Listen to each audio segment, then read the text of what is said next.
اس طرح سے یہ کیفیات ہے ان کے. وہاں جانے سے ایک سکون ملتا ہے. عورتیں آنا شروع ہوئی ان کے پاس بیٹھتی.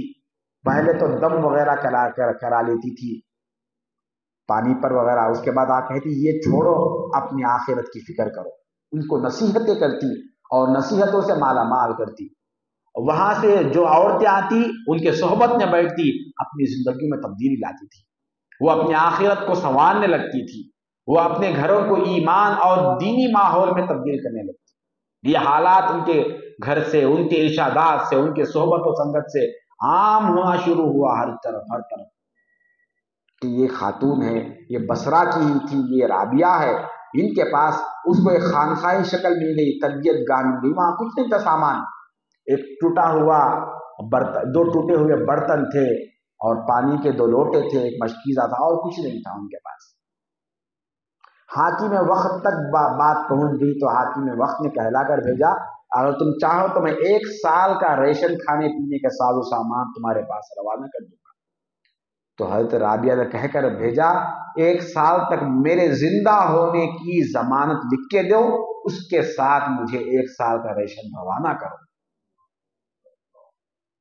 موت کو اتنا قریب رکھتی تھی.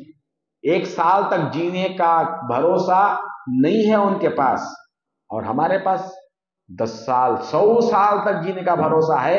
اسی اسٹیمیشن کے ساتھ ہم زندگی گزارتے ہیں. آگے کیا کروں، اس کے بعد کیا کروں، اس کے بعد کیا کروں. وہ یہ کہہ رہی ہے وہاں سے آنے والا اب لے لینا تھا بھائی، آ رہا ہے.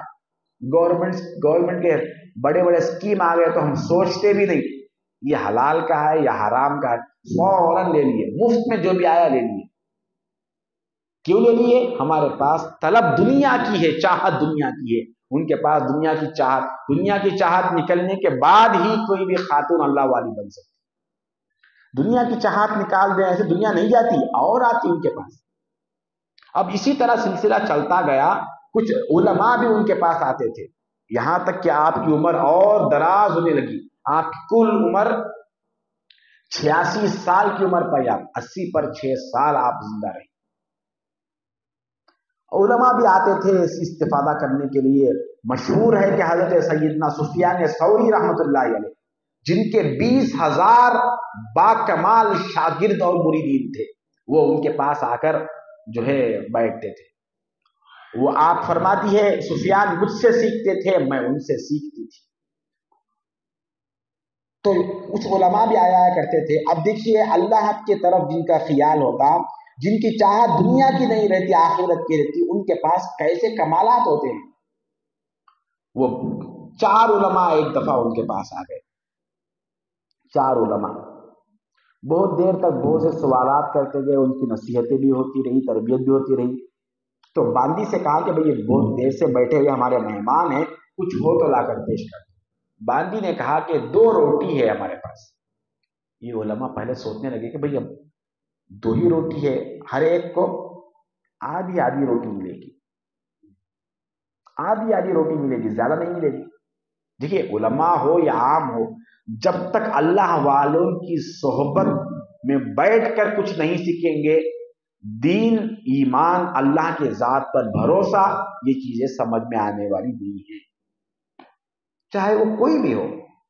اب یہاں حال دیکھیے، آپ اصلاح کے لیے یہ کر رہی ہے. 2 روٹی ہے تو آپس میں وہ سوچنے کہنے لگے بھائی 2 روٹی ہے، ہر ایک کو آدھی روٹی ملے گی. حضرت رابعہ نے کہا کہ ٹھیک ہے تھوڑی دیر رہنے دو پھر ہم منگوا لیں گے. خادمہ سے کہا. ایک خادمہ تھی آپ کی جن کا نام تھا مریم بصری رحمت اللہ علیہ، وہ بھی بڑی باکمال گزری.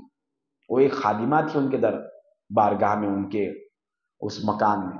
تھوڑی دیر کے بعد ایک فقیر آیا اور کہنے لگا میں 2 دن سے بھوکا جنگلات میں پھر رہا ہوں، مجھے کچھ نہیں ملا، مجھے کچھ ہو تو دے دو. مجھے کسی نے یہاں کا پتہ بتایا ہے، یہاں سے خالی نہیں جاتا، یہاں سے خالی نہیں جاتا. تو خادمہ سے کہا وہ 2 روٹیاں اٹھاؤ اس کو دے دو.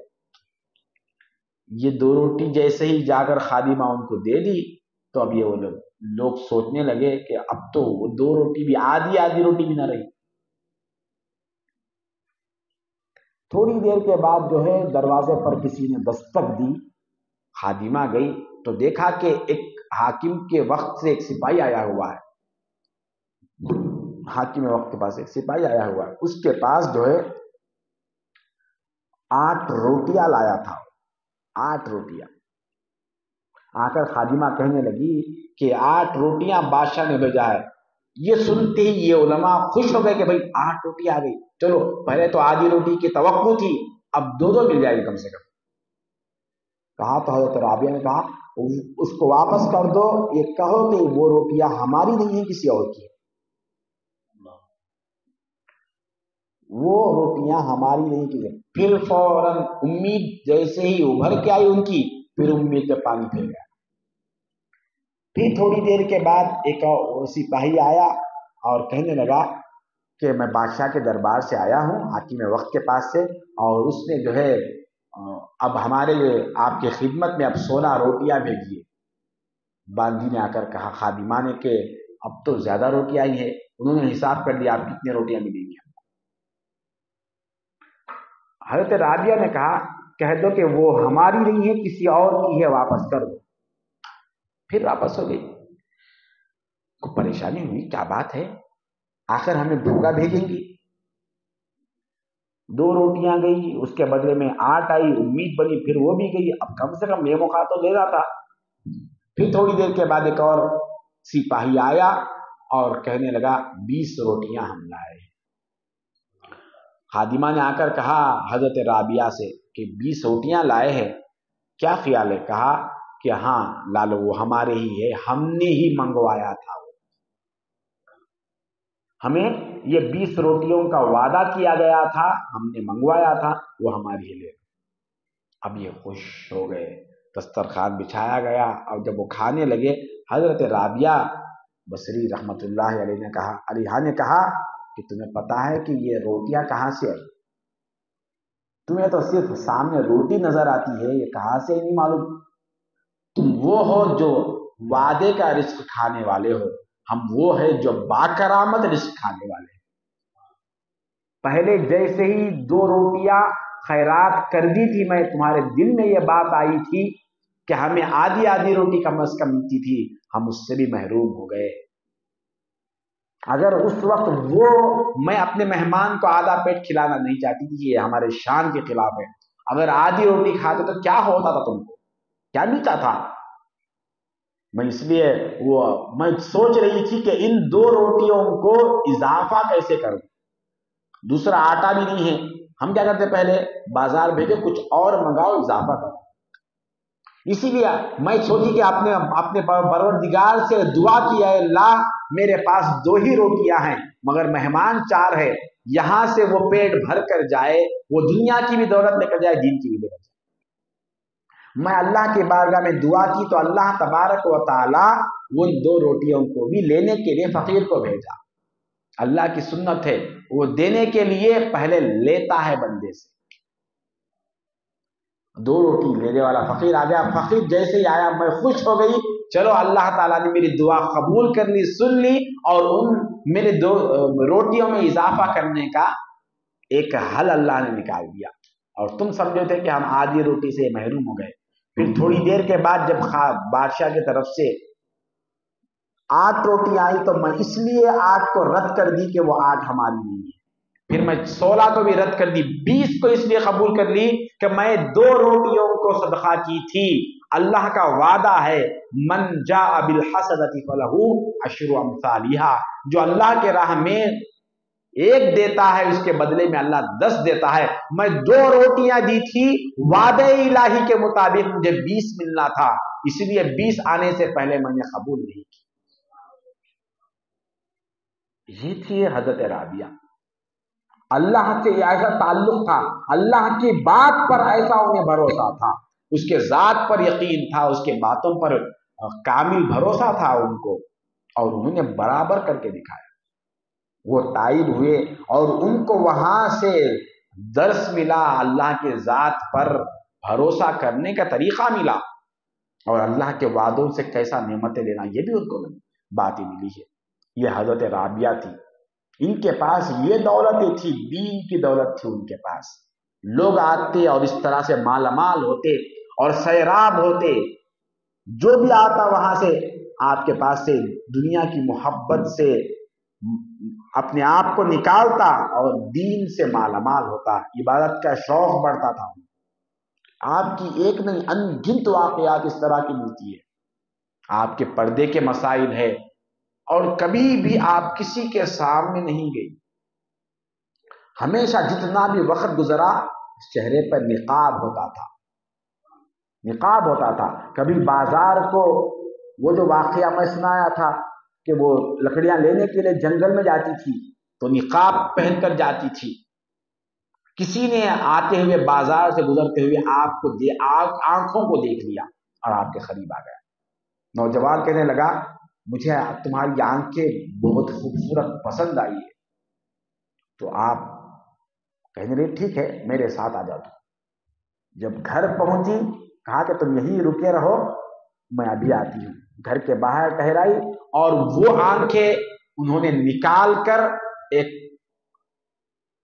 چھوٹی سی تشتری میں ڈال کر بھیجا، خادمہ لا کر پیش کر دیا، یہی آنکھیں تھی جسے تم پسند کرتے تھے، لے لو۔ جس آنکھ پر کسی غیر محرم کے شہوت کی نظر پڑی ہو، اب یہ آنکھ اللہ کی بارگاہ میں رونے کے قابل نہیں ہے۔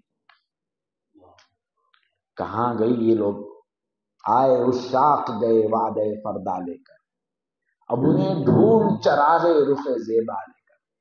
ایسی عورتیں تھی جس جسم کے حصے پر کسی محرم کی نظر پڑ جائے، نامحرم کی نظر پڑ جائے، تو پھر اللہ تبارک و تعالیٰ کی بارگاہ میں اس کا مقام نہیں ہے۔ حضرت رابعہ بصری کا یہ مقام دیکھیے، اب یہ آنکھ چلی گئی تو کیا فائدہ ہوا، کیسے جو یہ نہیں سوچا آپ نے کہ اس پر ایک غیر محرم کی نگاہ پڑ گئی ہے، اس کو پسند آ گئی ہے، اب یہ اللہ کو پسند نہیں آتی۔ یاد رکھیے دوست، یاد رکھیے میری ماں بہنوں، یاد رکھیے جو حصہ جسم کا حرام سے تعلق پیدا کر لے، اللہ کے پاس اس کا مقام نہیں رہتا۔ وہ چیز آج دنیا میں نہیں تو کل آخرت میں جلے گی۔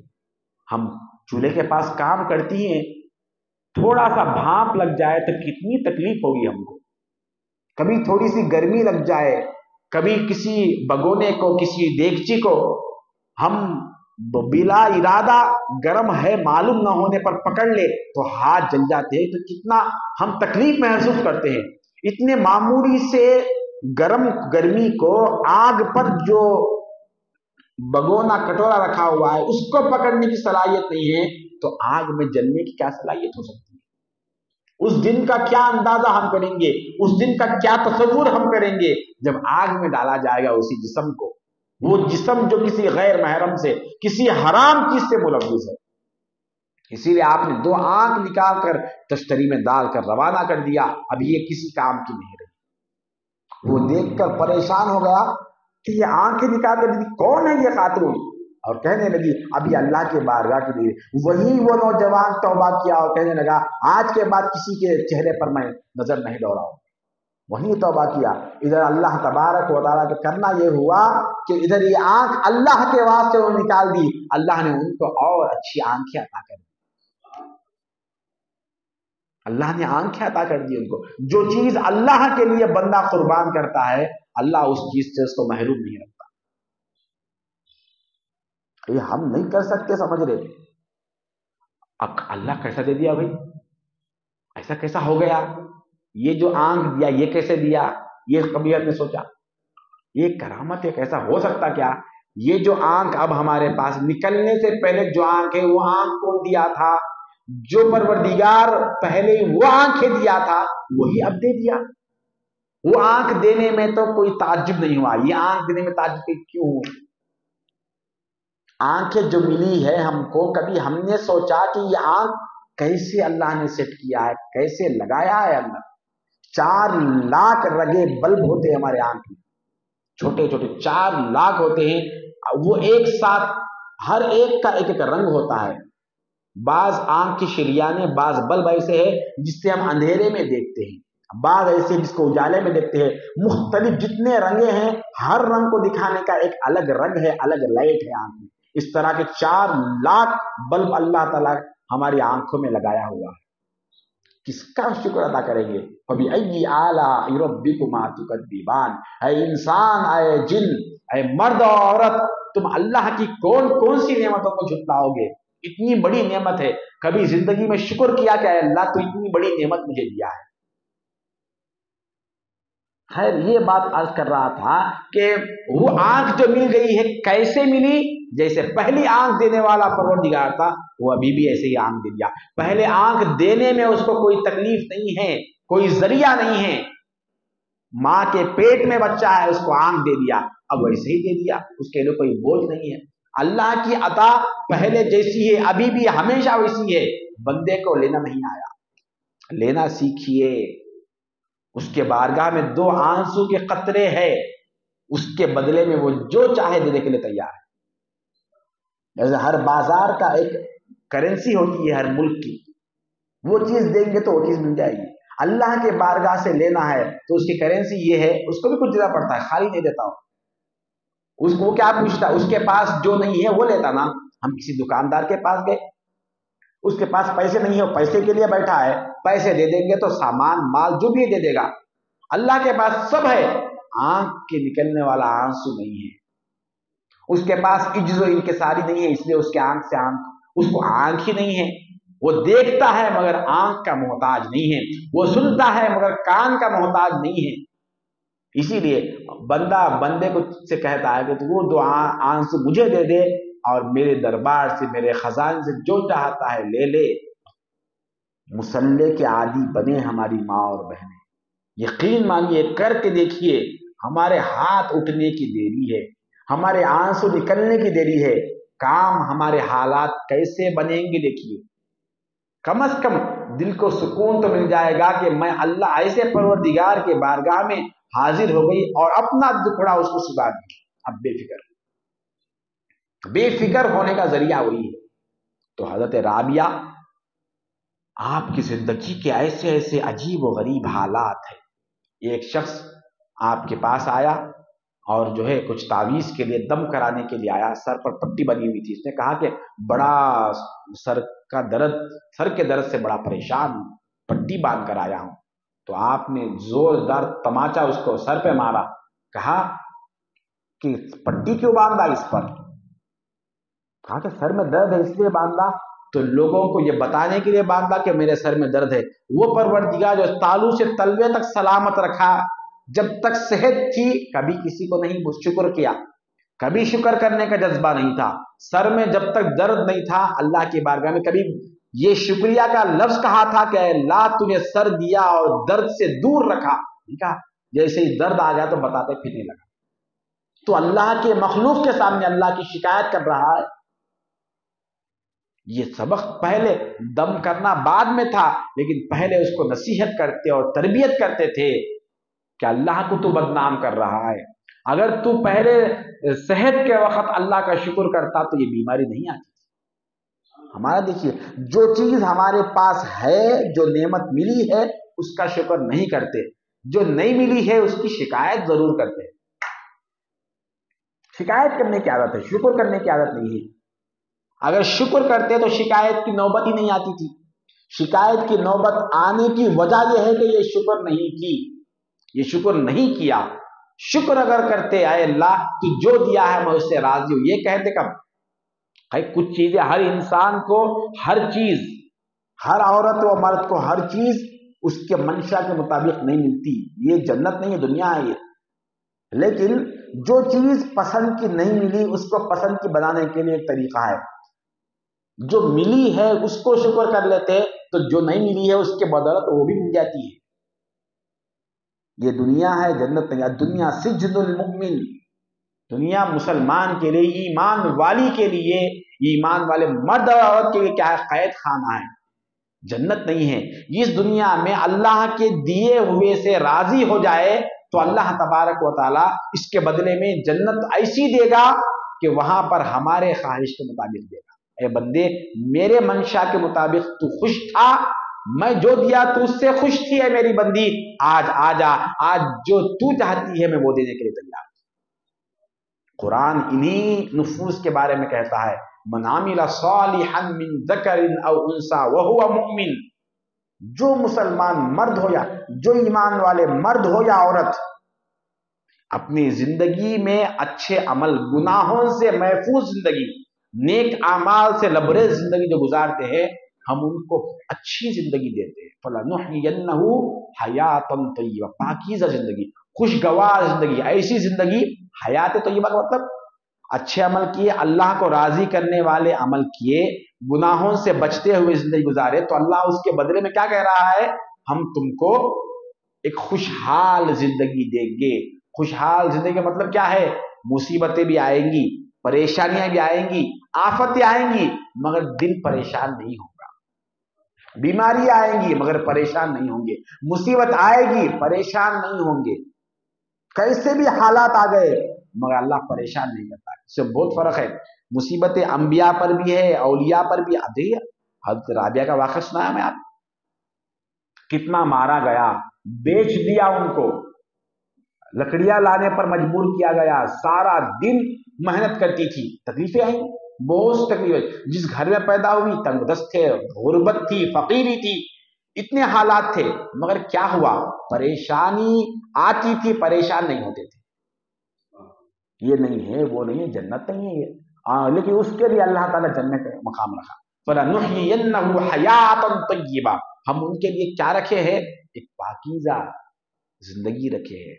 وَلَنَجْزِيَنَّهُمْ أَجْرَهُمْ بِأَحْسَنِ مَا كَانُوا يَعْمَلُونَ، اور ان کو ہر ایک نیکی کا بدلہ دیں گے۔ نیکی کا بدلہ ہے، یہ قرآن کہہ رہا ہے، جس پر ہمارا ایمان ہے، تم جو بھی نیکی کرے اس کا بدل آئے گا، وہ چھوڑ دے گا نہیں۔ اللہ نہیں دیکھا لیکن ابھی فی الفور نہیں آتا، اس کے لیے وقت ہے، جب دینا ہے تب دے گا۔ اگر نیکیوں کا بدلہ اللہ دنیا میں دے گا تو یہ ہمارا انتہائی گھاٹا سودا ہے۔ دنیا میں کیا ملتا؟ دنیا کے بدلے میں دنیا ہی ملتی نا۔ دنیا میں اگر دے گا اللہ تعالیٰ بدل تو وہ ختم ہو جائے گا، کیونکہ یہ دنیا ختم ہونے والی جگہ ہے۔ اسی لیے اللہ کہہ رہا ہے کہ اے بندے، اے میری بندی، تو نیکی کر، تو عبادت کر، نماز پڑھ، مگر اس کا بدل دنیا میں نہیں دوں گا۔ دنیا میں دوں گا تو ختم ہو جائے گا، ہمیشہ رہنے والی آخرت میں دوں گا، تاکہ وہ نعمت ہمیشہ تیرے ساتھ رہے۔ کون سا اچھا ہے ہمارے لیے؟ تو دوستو، اللہ تبارک و تعالیٰ نے بہت بڑی نعمت یہ دیا کہ ہمیں اس انسان بنایا، کہ سرکار دو عالم صلی اللہ علیہ وسلم کی بابرکت امت نے پیدا فرمایا اور ہمیں اس مجلس میں آنے کا موقع دیا۔ اور میں بھی بہت شکر گزار ہوں کہ ہمارے بہنوں کے لیے ایک مجلس کا انتظام کیے ہیں۔ سب سے بڑی اصلاح کی ضرورت ہماری ماؤں بہنوں کی ہے، کیونکہ ان کے ہاتھ میں، ان کے گود میں ایک نسل ہوتی ہے۔ گھر کے اصلاح کا سارا ذمہ مرد سے زیادہ عورتوں پر ہوتا ہے، عورتوں کا اثر ہوتا ہے، ان کے پورا کھانا پینا ہاتھ میں ہمارے ہی ہے۔ وہ جس حال میں رہیں گی، ان کی کیفیت جو رہے گی، اس کے سارے اثرات ان پر ہوں گے۔ عورت نبی نہیں بنتی مگر نبی کو ضرور جلتی ہے، عورت ولی نہیں ہوتی لیکن ولی کو ضرور جلتی ہے۔ عورتوں کا بڑا مقام اسلام نے دیا ہے۔ بعض لوگ یہ بیان کر دیتے کہ بھائی عورتیں جو ہے شیطان کے آلے ہے، عورتیں جو ہے ویسی ہے ایسی ہے۔ اسلام کا ایسا کوئی تصور نہیں ہے۔ اسلام نے عورتوں کو انتہائی حسین اور اچھا مقام دیا ہے۔ سرکار دو عالم صلی اللہ علیہ وسلم نے فرمایا، حدیث شریف میں آپ کی خدمت میں پیش کیا، دیکھیے کتنا بڑا مقام حضور دے رہے ہیں۔ الدنیا کلھا متاع، دنیا کی ہر چیز ایک فائدے کی چیز ہے، پوری ہر چیز میں کچھ نہ کچھ دنیا کا فائدہ ہے، لیکن خیر متاع الدنیا، دنیا کی سب سے بہترین فائدے کی چیز، بہترین چیز اگر کوئی ہے، المرأۃ الصالحہ، وہ نیک عورت ہے۔ مرد کو نہیں فرمایا، مرد دنیا کی بہترین چیز نہیں فرمایا۔ دنیا میں اگر زمین و آسمان کے درمیان کوئی بہترین چیز اگر ہے تو حضور پاک صلی اللہ علیہ وسلم کی نظر میں نیک عورت ہے۔ کیا مقام دیا! لیکن یہاں پر المرأۃ الصالحہ فرمایا حضور نے، صرف عورت نہیں، صالح عورت، صالح عورت، نیک خاتون جو ہے، اس کا حضور کی نگاہ میں اتنا بڑا مقام ہے، اتنا بڑا درجہ وہ حضور نے ان کو دیا ہے۔ کیا بتائیے! یہ نہیں ہے کہ یہ عورتیں جو ہے، بعض لوگ بولے جنت سے عورت ہی اتار کے لائی، ایسا بالکل نہیں۔ اتنا بڑا سب سے بہترین چیز قرار دیا، یہ اچھی ہو گئی تو سب سے بہتر ہے۔ یہ صحیح ہے، آپ خود یہ فیصلہ کر سکتے ہیں کہ اگر عورت بگڑ جائے تو اس سے خراب بھی کوئی، جس کا مطلب دونوں بھی راستے سامنے رکھ دیا کہ تم اپنے اندر اللہ کی عبادت کو لاؤ، دنیا کی محبت نکالو، عبادت کا ذوق شوق پیدا کرو، جو بھی معاملہ کرنا ہے اللہ کی بارگاہ میں رجوع ہو کر، اللہ میرے یہ مسائل ہے، تھوڑا 2 منٹ کے لیے وقت نکال نہیں سکتے ہم اللہ سے رجوع ہو کر، اللہ سے نہیں پوچھ کے کہاں ہے اللہ؟ ہم زبان سے بولنے کی ضرورت نہیں ہے، دل ہی دل میں جو کہیں گے وہ بھی اللہ تعالیٰ سن لیتا ہے۔ رگے جان سے قریب ہے، ہمارا شوہر ہم سے دور ہے، باپ بھائی دور ہے، اللہ دور نہیں ہے، وہ چلے جاتے یہ کبھی نہیں جاتا، وہ یہ ساتھ ہے، اسی لیے کب مجھے پکارتے پکارو، میری بندی مجھے کب پکارتی میں حاضر ہونے کے لیے تیار۔ یہ یقین، یہ ایمان آئے گا، پورے مسائل ہمارے حل ہو جائیں گے۔ درود شریف اور استغفار کو اپنے لیے لازم کر لے، اس پر اپنی زندگی کو کاربند رکھے، انشاءاللہ ہر مسئلہ ہمارا حل ہو جائے گا۔ میں بڑا شکر گزار ہوں، یہ زنانی محفل جو رکھتے ہیں ہماری بہنوں کی اصلاح کے لیے، ان سے گفتگو کرنے کے لیے ایک موقع ملتا ہے، بڑا شکر گزار ہوں۔ یہ سنت رسول بھی ہے، سرکار دو عالم صلی اللہ علیہ وسلم صحابیات آ کر کہتی تھی یا رسول اللہ مرد تو بہت استفادہ کرتے ہیں، ہمارے لیے موقع عطا فرمائیے۔ تو حضور پاک صلی اللہ علیہ وسلم ہر ہفتے میں غالباً حضرت عبداللہ بن مسعود رضی اللہ تعالیٰ عنہ کی روایت کے مطابق جمعرات، ہر جمعرات کو سرکار دو عالم صلی اللہ علیہ وسلم ان کے لیے وقت دیتے تھے، جس میں حضور کے ساتھ ازواج ساتھ ہوتی تھی اور پردے کے پیچھے عورتیں بیٹھی رہتی تھی، ان سے حضور خطاب فرماتے تھے، ان کے مسائل ہوتے تھے، مسائل پوچھتے تھے، ان کے جواب دیتے تھے، اور ان کی اصلاح، ان کو کن چیزوں کو ان کی زندگی میں لانا ہے وہ بھی حضور بیان کرتے تھے۔ لہٰذا میں ان کا بھی بڑا شکر گزار ہوں، ہماری مائیں بہن جو آئی ہیں ان کا بھی شکر گزار ہوں۔ ان باتوں پر عمل کرنے کی کوشش کرے۔ میں اللہ پاک سے دعا کرتا ہوں کہ اللہ جو کچھ کہا گیا سنا گیا عمل کی توفیق عطا فرما، ہمارے حال پہ رحم و کرم فرما، ہمارے گناہوں کو بخش دے، لغزشوں کا عفو فرما۔ ہم تمام گناہوں سے توبہ کرتے ہیں، مولا تیرے محبوب ترین بندوں کے توبہ میں شمار کر کے قبول فرما۔ ہمیں زمین کی فتنوں سے، آسمان کی بلاؤں سے محفوظ فرما، شیطان اور نفس کی شرارتوں سے محفوظ فرما۔